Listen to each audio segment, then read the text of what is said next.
অনেক মানুষের কষ্ট লাগতে পারে, আমি কিন্তু কারো নাম ধরি নাই।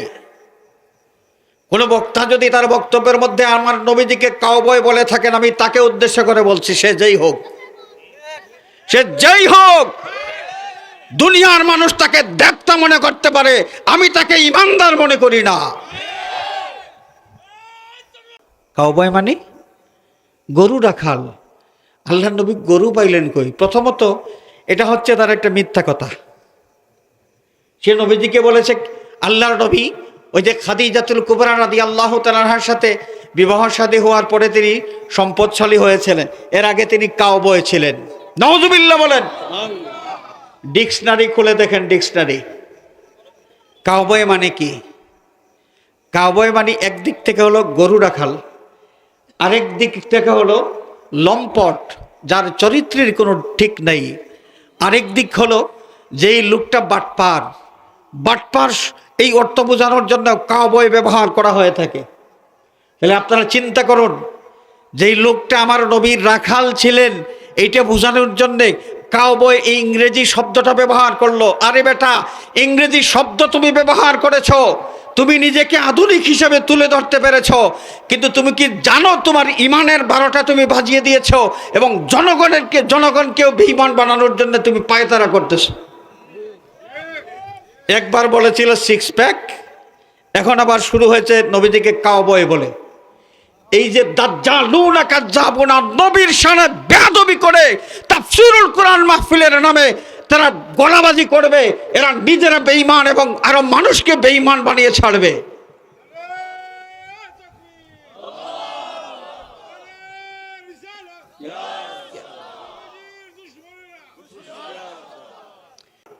বেঈমানদের জন্য আল্লাহ পাক এই হুকুম দেন নাই, দিয়েছেন ইমানদারদের জন্য। কি দিয়েছেন?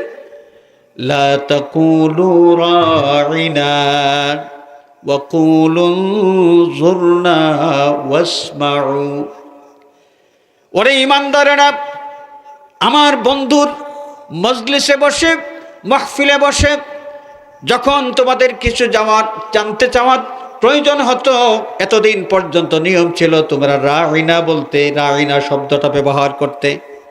এখন থেকে তোমাদের উপর রাইনা শব্দ ব্যবহার করা নিষেধ করা হলো।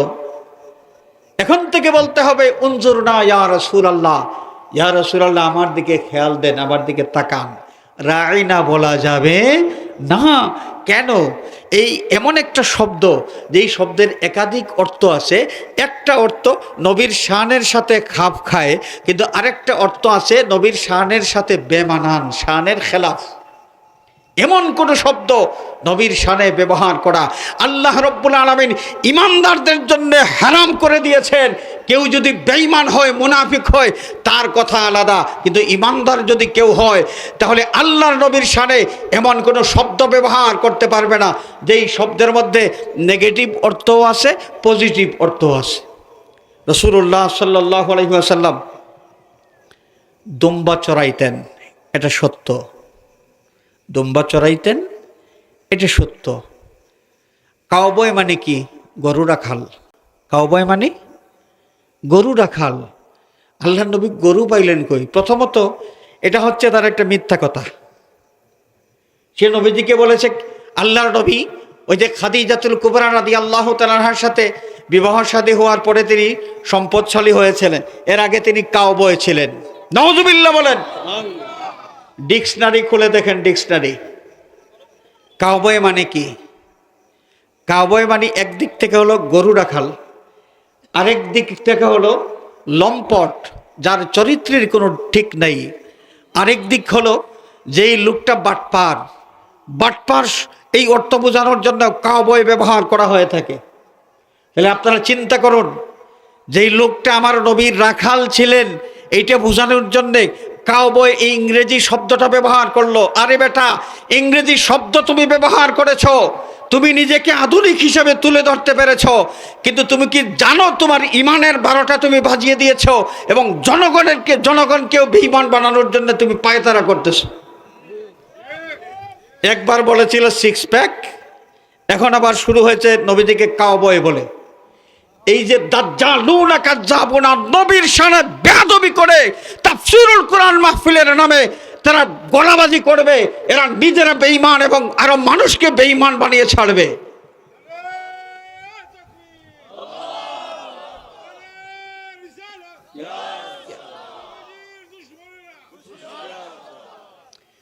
অনেক মানুষের কষ্ট লাগতে পারে, আমি কিন্তু কারো নাম ধরি নাই।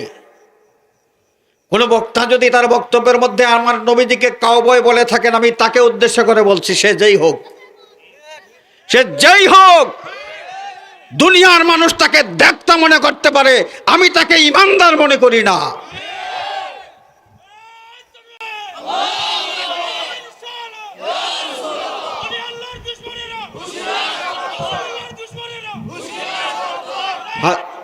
হাজিরিনে কেরাম, আমি আমার আলোচনা দীর্ঘায়িত করতে চাই না। আমরা ইমানদার, আমরা বিশ্বাস করি আমাদের এই দুনিয়ার থেকে বিদায় নেওয়ার পরে কবরের একটা জীবন আছে, এবং সেই জীবনে আমরা পরীক্ষায় অবতীর্ণ হব। সেই পরীক্ষায় আমাদের পাশ করতে হবে। সেই পরীক্ষায় কি করতে হবে? পাশ করতে হবে।